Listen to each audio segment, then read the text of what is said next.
মঙ্গলচণ্ডীর ব্রত ছিল, তাই সকাল সকাল 16টা কাঁঠাল পাতা, 8টা দুব্ব আর 16টা তুলসী পাতা আর কিছু ফুল তুলে সমস্ত জিনিসগুলোকে এক জায়গায় করলাম।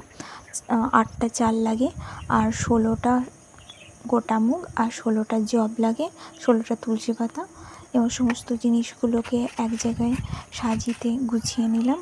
মঙ্গল থলিটাকেও রেখে নিলাম সাজির মধ্যে। এরপর আমরা খিলি বানিয়ে নেব। খিলি বানানোর জন্য 2টো কলা পাতা লাগবে। এবার যে 8টা দুব্ব তুলে রেখেছিলাম সেই 8টা দুব্বকে পানির খিলির মধ্যে দিয়ে পানির খিলিটা বানিয়ে তার মধ্যে 8টা চাল দিয়ে দিলাম। এটা মা মঙ্গলচণ্ডীর জন্য। আর একটা যেটা খিলি বানাবো সেটা নিজে খাওয়ার জন্য। তার মধ্যে 16টা তুলসী পাতা, 16টা গোটা মুগ আর 16টা জব।